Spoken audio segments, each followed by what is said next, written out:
ここからは本作のフィリップ・バランティーニ監督をお迎えしてお話をお伺いしていこうと思います。それでは、バランティーニ監督、よろしくお願いいたします。通訳は、富田香織さんです。よろしくお願いいたします。本日はお忙しいところありがとうございます。まずはご視聴の皆さんへのご挨拶からお願いできますでしょうか。Thank you very much for your time. First of all, can we have a greetings for the people who are the viewers or who are watching this? Hello, and I'm Philip Barantini. I'm the writer director of Boiling Point, which you've just seen. Yeah, thank you for watching the film, and I hope you enjoyed it. はい、ありがとうこんにちは。はい、私は今皆様に見ていただいたボイリングポイント沸騰の脚本家であり、監督であります、フィリップ・バランティーニです。で、皆さん今日見ていただいてありがとうございます。気に入っていただければ嬉しいです。で、シャツを見せてありがとうとおっしゃってました。はい、ありがとうございます。それでは私の方からいろいろお伺いしていこうと思います。まずはですね、あなたは映画監督になる前にシェフとして12年働いた経験があるというふうにお聞きしています。で、私もこの作品大変面白く拝見させていただいたんですが、本作はその2019年に発表された短編をもとにされていますよね。で、そもそもレストランの内幕を描いた映画を撮るという企画はどのようなきっかけで生まれたのでしょうか。I understand that you've been working as a chef for 12 years before you became a filmmaker, film director. And she really enjoyed watching it. And this film is actually based on a short film that you made, you released in 2019. And how did it come up, this project or idea of shooting the film depicting the inside story of restaurant? Well, yeah, absolutely. I was an actor for 25 years, and during that time, I wasn't as successful as I'd like to have been.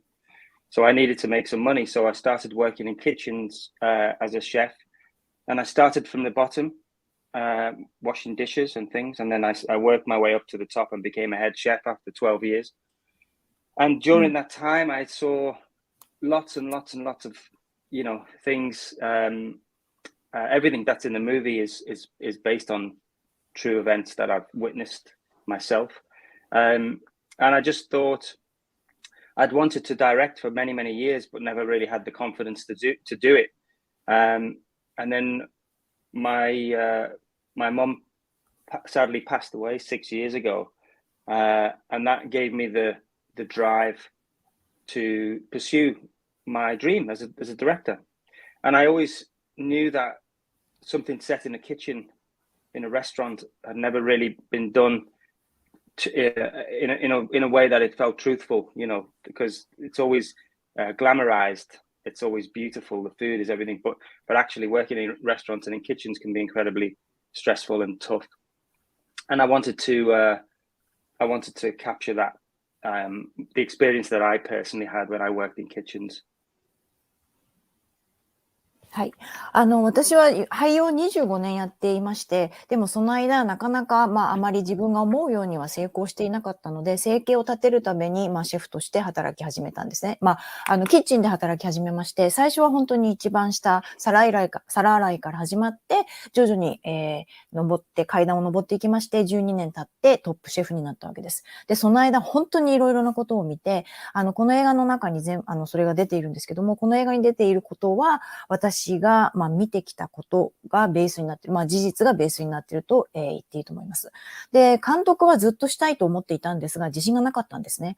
ただ、6年前に母が亡くなりまして、その時に、やっぱり自分の夢である映画を監督するという夢を、追求しようっていうふうに、そういう気持ちになりました。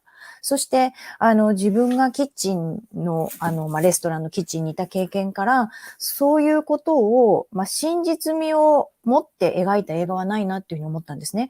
もっとグラマラスにして、もう素敵なお料理があったりっていう映画はあったんですけれども、でも実際の現場というのは本当にストレスで、本当に大変な現場なんですね。で、それを見せたいというふうに思いました。なるほど。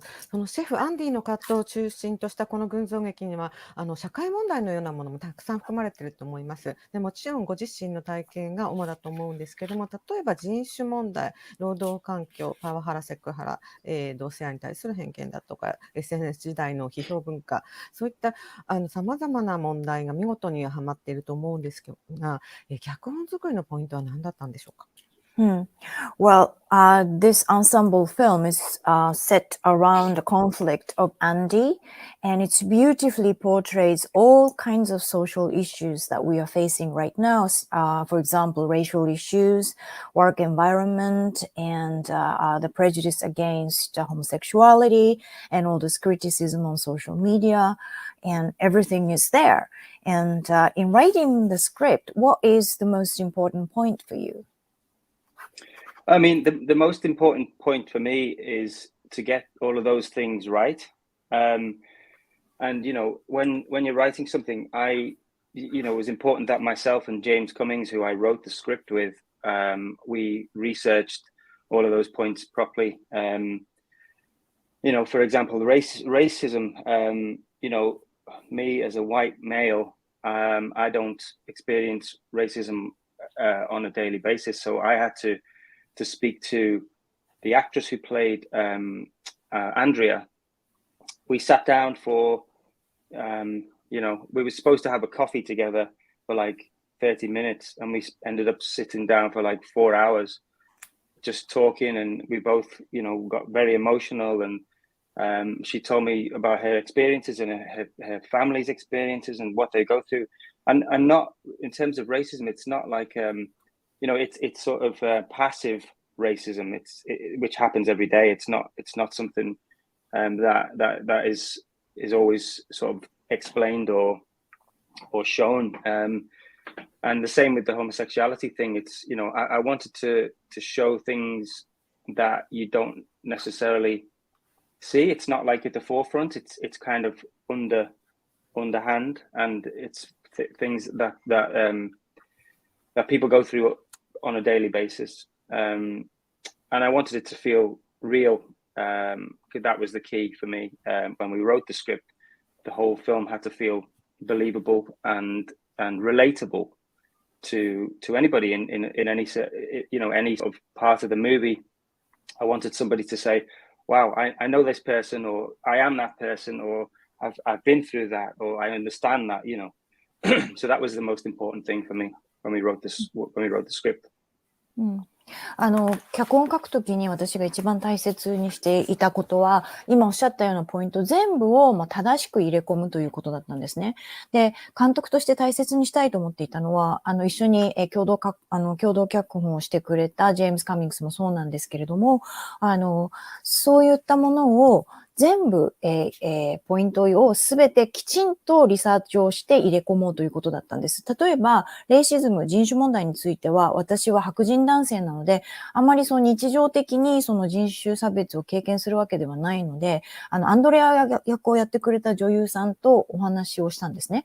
で、コーヒー飲みながら30分ぐらいっていうふうに思ってたんですけども、結局4時間ぐらいいろいろな話を聞いて、私たち2人とも、非常にエモーショナルに感情が高まったりしていたんですけれども、彼女の個人的な話から家族が経験してきた話をいろいろ聞きまして、でもすごく受け身的な人種差別なんですね。あまりはっきり見えない。よく、こういう人種差別がありますって説明されるような、はっきり前面に見えるようなものでない、本当に日常的に起こっている、受け身的なすごく分かりにくいものっていうお話を聞きました。で、それは同性愛についても同じなんですけれども、皆さんが、よくある話だよねっていうのではなくて、もっと目に見えない手の下の方に入っちゃっているような、ちょっと日常的に起こっているんだけれども、みんな見過ごしちゃっているようなもののお話をいろいろ聞きました。で、そうすることによって、リアルに感じてほしいというふうに思ったんですね。で、それが私が今回の脚本を書く上で非常に鍵となる大切なものだったんですけれども、みんなが、共感できるような、そして本当にこれがリアルだよね。で、見ている人が、僕、こういう人知ってるよとか、あるいは、私こうだったのよねとか、こういう人いるよ、すごくわかるっていうように感じてもらうということが、今回の脚本を書くときに非常に大切なポイントでした。こういった作品ではどこで止めるか、物語を終わらせるかというのが大きなポイントになると思いますけれども、最後は意外とショッキングな終わり方をしてますよね。終わり方というのはどの時点でどのように考えられたんでしょうか。And the films like this, it's very important when you stop it, when you finish it. And it's very important when you stop this. And in this film, in the case of this film, it has a quite shocking ending. And she's wondering at what point in script writing you came up with this idea and how. Well, that ending is based on somebody that I worked with who was going through everything that Andy was going through, and one evening they collapsed in front of us. They had a stroke, a mild stroke, and they're okay now. But he was in his early 30s, so very young, and because he was drinking and taking drugs and things like that during work, and it always stuck with me. And I thought, if you abuse your body enough, sometime one day it will say that's enough, and it can happen just like this.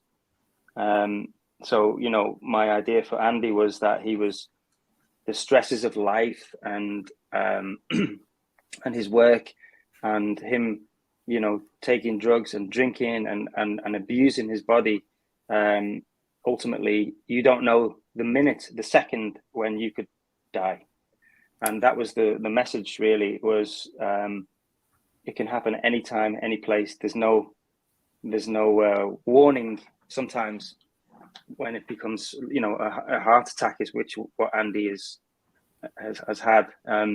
And I wanted to sort of show that in the film where it's a shock, really, and it just happens in a split second like this. So yeah, again, going back to the sort of realism and the reality of it, we did a lot of research, and we asked doctors how it would happen if somebody had a heart attack suddenly, and they said exactly this. They just would collapse and never wake up sometimes. So yeah. Okay. はい。エンディングというのは、実は自分の頭の中にあった人なんですけれども、実際に自分が一緒に働いた人に起こったことなんですね。で、アンディと同じような、経験をした人で、本当に私たちの目の前でああいうふうに倒れてしまったんです。で、軽めの心筋梗塞だったと思うんですけれども、今は大丈夫なんですが、当時30代前半だったんですね。すごく若い方だったんです。でも、アンディと同じように仕事をしながらドラッグをやったり、お酒を飲んだりしていて、で、そしてああいうことが起こったということで、すごく私の中に強い印象が残っていたんですね。なので、自分の体を虐待すると、ある日、突然、ああいうことが起こってしまうということを書きたかったんです。で、アンディの場合は、人生のストレスと仕事のストレスで、ドラッグを使ったり、お酒を飲んだりして、自分の体を虐待していたわけなんですよね。そして、ある瞬間にああいうことが起こって、もしかしたらあのまま死んでしまうかもしれない。で、そういうことがメッセージだったんです。自分の体を、虐待し続けると、ある時警告なしにいきなりああいった形で心臓発作が起こって、アンディの場合は心臓発作なんですけれども、そういうことが起こるということで、非常にショックなことなんですけれども、本当にああいうことが一瞬にして起こり得るんですよね。なので、私たちは、先ほども申し上げましたけれども、すごくリアリティを追求していましたので、これについてもリサーチをしました。たくさんのお医者様方にもいろいろ聞いたんですけれども、やはり心臓発作の場合っていうのは、ああいう、映画で描いたようにいきなり倒れて、ひどい場合はそのまま死んでしまうということもあり得るということでした。なるほど。これの場合はシェフですけれどもね、映画監督も大変プレッシャーがかかるお仕事ですので、何か共通する部分もあるんじゃないでしょうか。Yeah, it's quite a shock, but this case, Andy is a chef, but also filmmaking is a quite strenuous work, so maybe that could happen to anybody in this, in the film industry as well. And there's something Yeah. in common with the film, industry as a restaurant. Yeah, absolutely.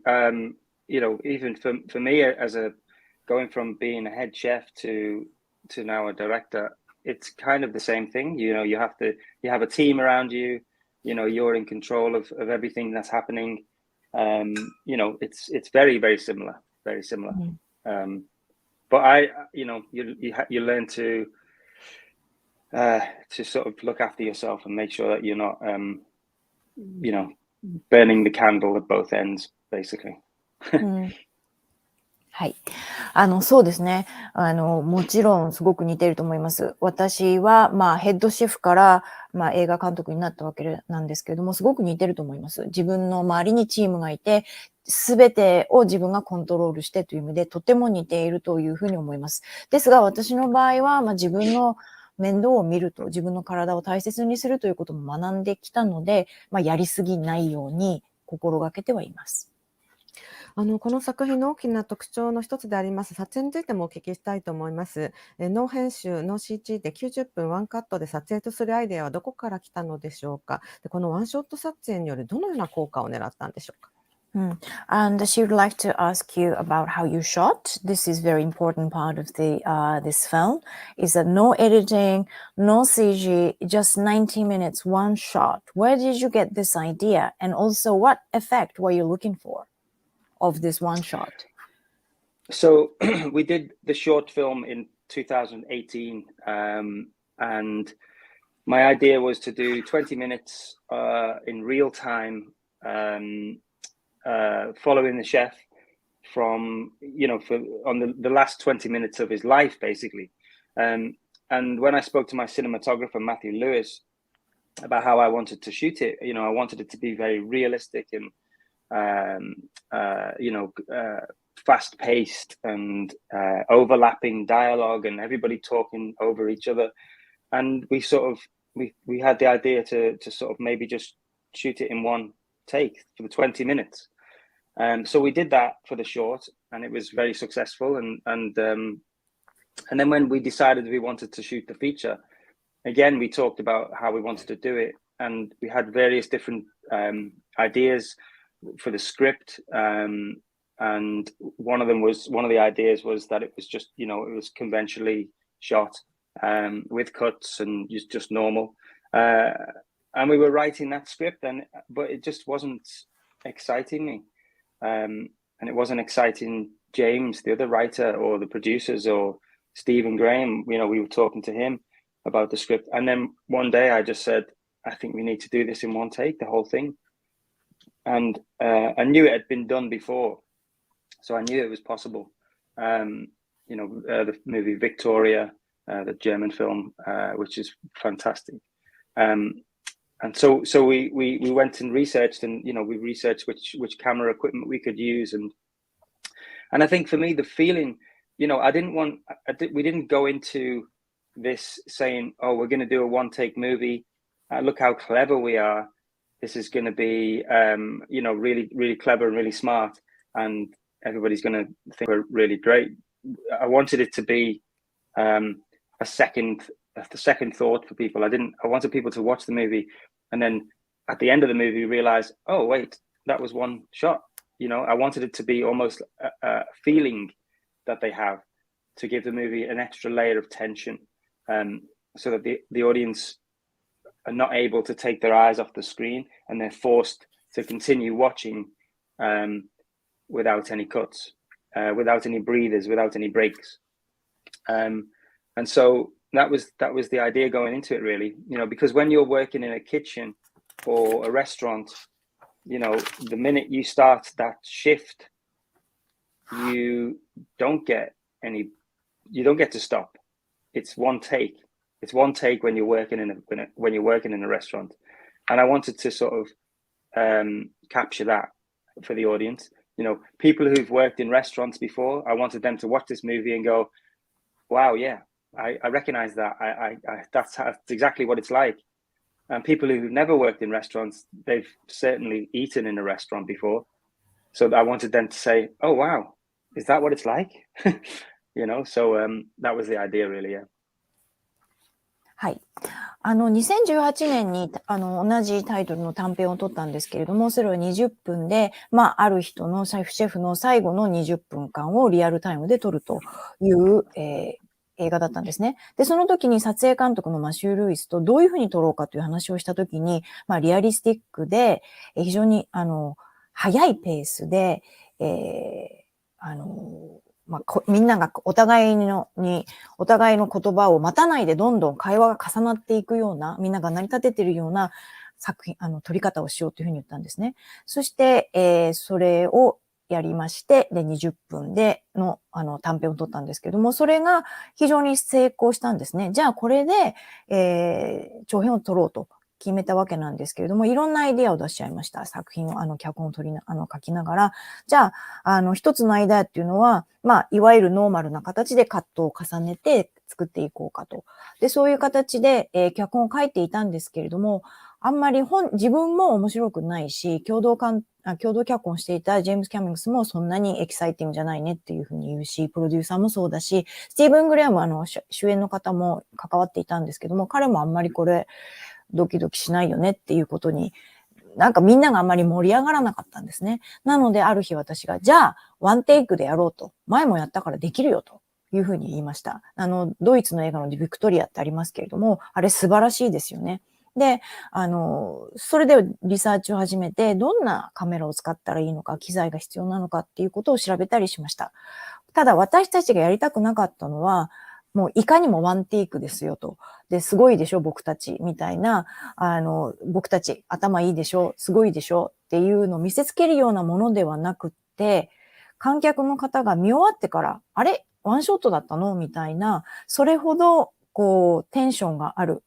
もう目が離せないっていうような、その緊張感があるものを作りたかったんですね。で、カットを入れずに、ブレイクを入れずに、そういうものを見せるために、じゃあワンショットでやりたいというふうに思いました。そして、レストランってそういう感じなんですね。自分のシフトが始まってしまうと、もう本当にワンショットで、ストップなしでどんどん行く、ワンテイクなんです。なので、この映画を見た、レストランで働いたことがある人には、そうなんだよ。全くそうなんだよねっていうふうに言ってほしいし、レストランで働いた経験がないけれど食べたことがある人は、キッチンの裏側ってそうなんだっていうふうに思ってほしい。そういう形で、観客の方に、そうなんだと、ある人にとっては共感したり納得した、ある人にとっては本当に驚いたりというような感覚を伝えたいというふうに思いました。リハーサルが重要だったと思いますけれども、どのように行ったのでしょうか。そして即興と、アドリブですね。つまり脚本に書かれていたのをどれほど忠実に行われたのか、当初はどのようなお考えになっていたんでしょうか。そして実際に撮影してみてどうだったんでしょうか。And I think to do the one shot, one take, I think it's very important to do the rehearsal. How did you do that? And also maybe it's also important to see the balance of improvisation and scripted dialogue. And how do you do that? How did you tell them to do that? Or how did you think about that? So with the script, when we wrote the script, James and I wrote it with no dialogue. We just had the stage direction and the bullet points of what needs to happen in a certain moment. So, for example, all of the stage direction was really solid in the script. And then when we cast the actors, we workshopped that script with the actors. So that's where we developed the dialogue during the workshops and the rehearsals. So then we wrote the dialogue into the script from the actors themselves, because it's very important that they're playing these characters. It's like the opposite way to writing a script. You write the script and then the actors say the words. But in this case, it was the actors say the words and then we write the script. So. But then when we came to shoot it, we rehearsed it. I didn't want to over rehearse it, because when you over rehearse something, the actors then have it in their heads and they can't deviate from that. They can't it becomes ingrained in them.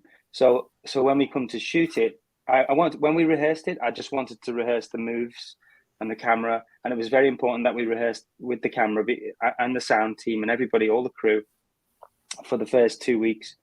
And then when we come to shoot it, I said to the actors, just listen to each other, what each other's saying. And then when you listen and truly, truly listen, then you will have a natural reaction to what's being said. So I'm not worried about the actual words on the page and exactly what needs to be said. As long as the same information is coming across, just make it feel real and believable. And if you believe it yourselves as an actor, then the audience will believe you. So it's very important that they were in the moment and open and vulnerable and listening the whole time, listening. And so that's how we did it. And I had, the actors that I had were just incredible. They were so open and vulnerable. And I was very, very lucky. Very lucky. はい。ですね、一番最初にジェームスと私が書いた脚本には全くセリフがなくて、と書きばっかりというか、舞台のセッティング、舞台演出について書かれていたんですね。そして重要なポイントだけが書いてありました。そして、役者をキャスティングするときに、その脚本を元にして、俳優たちとワークショップをしました。そしてその中で俳優たちが喋っている言葉を拾っていってセリフにしていったんですね。なので普通の書き方と別だと思います。逆だと思います。普通は脚本でセリフを書いてそれを役者が言うんですけれども、私たちの場合はまず役者に言葉を言ってもらってそれを脚本に取り込んでいくというやり方をしました。そして、撮影するときにはですね、あまりリハーサルしすぎたくないんですね。役者というのはリハーサルしすぎると自分の中でそれが固まってしまって、それに従わなければいけないというふうに思うからなんです。もちろんリハーサルは大事で、それは、どういうふうにカメラを動かすかということも含めてなので、カメラやサウンドの方やクルー全員が一緒にどうやって動くかっていうリハーサルをしたんですね。それはとても大事で、それを最初の2週間かけてやりました。で、実際にシューティングが始まる、撮影が始まるときに、役者さんたちに言ったのは、お互いの言葉をよく聞いてくださいと。で、お互いの言葉を本当によく聞いていれば、自然な反応が生まれてくるはずです。なので、そこでどんな言葉を使ったかっていうのを気にしなくていい。台本に沿ってなくていいです。同じような内容のインフォメーションが、同じような情報が伝わればいいので、自分が役者として信じられる言葉、セリフが出れば、観客は信じてくれるので、信じられるリアクションをしてほしい。そのためには、一生懸命お互いの言葉をちゃんと聞いてほしいというふうに言いました。つまり、その瞬間、今ここに生きる、今ここにいるということが大事ですし、それからすごくオープンでいることも大事ですし、それから自分をさらけ出すっていうことも大事ですし、そういうようなことを、申し上げて、で、皆さんそれを、お互いのことをよく聞く、本当によく聞くということも大事でした。で、それを実際にやったんですね。で、そうやって、撮影していきました。で、私たちが今回、私たちの映画のために集まってくれた俳優の方たちって本当に素晴らしかったです。すごくオープンで、と同時に自分の脆さを見せることもできて、なのでそういう意味では私は非常にラッキーだったと思います。主人公アンディを演じたスティーブン・グレアムですけれども、最近ではベノムですとかアイリッシュマンといった注目作にも出演されていますけれども、先ほど監督は早い段階から、スティーブン・グレアムさんもこのプロジェクトに参加していたということなんですが、どのような段階で、参加してどうして彼を選んだんでしょうか。そのあたりをお聞かせいただけますでしょうか。Well, the Andy was played by Stephen Graham, and he's been very active these days. And he was in The Irishman, and he was in the second, Venom, and Let There Be Carnage. But you mentioned earlier that, he was in the development of the script. So she wants to know at what stage of the project he was involved, and why did you choose him?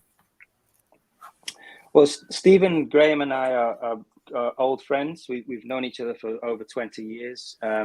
We worked together on a series called Band of Brothers, 20 years ago. And we stayed very close. We're from the same place in the UK called Liverpool. And so we've known each other for years. So when I first decided I wanted to direct, I was making a short film called Seconds Out about a young boxer. And I asked Stephen if he would be in it. And he said no.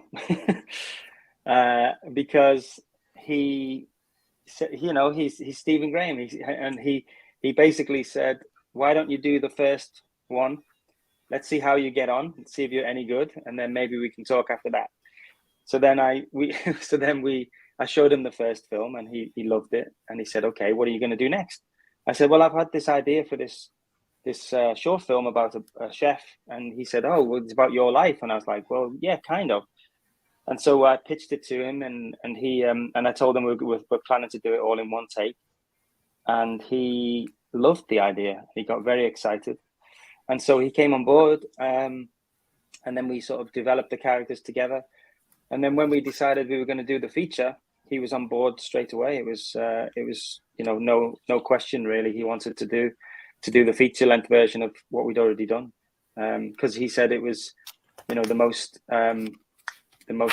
thrilling experience he'd ever worked on in a film before. So he wanted to take it to the next level and do 90 minutes.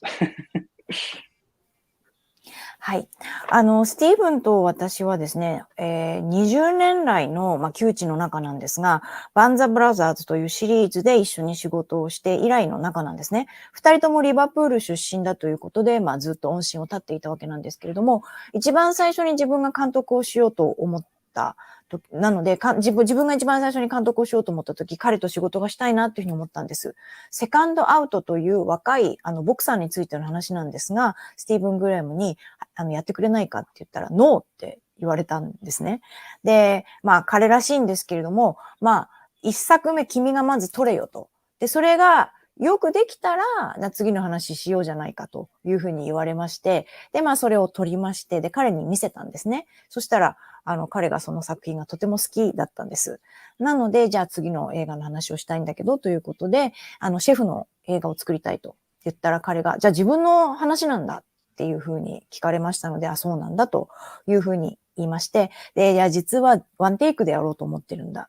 で、というふうに話をしたら、スティーブンが非常に面白がってくれて、それで一緒にキャラクターを作っていったりして、一緒に短編を作ったわけなんですが、そして、で、今度はじゃあ、長編を作るっていう話になりましたら、もう全く、もう、何の疑問もなくもう最初から入るよということになりまして、で、彼が言っていたのはその短編を作った時に、もう映画作りの中で今まで最高にスリリングな経験だった。ということで、それを今度その短編を90分にするということで、それが次のレベルに持っていけるんだったらぜひやりたいというふうに言ってくれました。はい、ありがとうございます。そろそろお時間が来てしまったようです。それでは最後に改めまして、本日作品をご覧になった方、またこれから本作をご覧になる日本のファンの方に向けて一言メッセージをいただけますでしょうか。Okay, unfortunately time is up, so I would like to ask you to give a message to the people who have watched your film and also the Japanese people who are going to watch this film in the theater. Well, to those who have watched the film, thank you very, very, very much. It means the world to me. I hope you enjoyed it. I mean, it's not a comedy, but I hope it's you enjoyed it if you could. And yeah, I'm very, very grateful to the Japanese people to watch the film, and I hope you tell everybody, tell all your friends and family, and maybe next time you eat in a restaurant, you'll think of the staff and what they're going through. So yeah, arigato. はい。まず見てくれた人にどうもありがとうございます。本当にありがとうございます。私にとってとっても大きな意味があります。で、皆さんね、楽しんでいただけたら嬉しいんですけれども、これコメディではないんですが、願わくば楽しんでいただければというふうに思っています。で、日本の方々に見ていただいたということで、本当に感謝しています。で、もしお好きでしたら、次、お友達に、あるいは家族の方に劇場で見るといいよっていうふうに言ってくれればとてもありがたいです。また、次にレストランにいらしてご飯を食べるときにスタッフのことも考えてみてくれたら嬉しいです。はい。バランティーニ監督、ありがとうございました。本日は、貴重なお話をありがとうございます。映画、ボイリングポイント沸騰、は7月15日金曜日よりヒューマントラストシネマ有楽町、新宿武蔵野館ほか全国公開となります。ご視聴の皆さんも本日はありがとうございました。さようなら。Thank you. Thank you.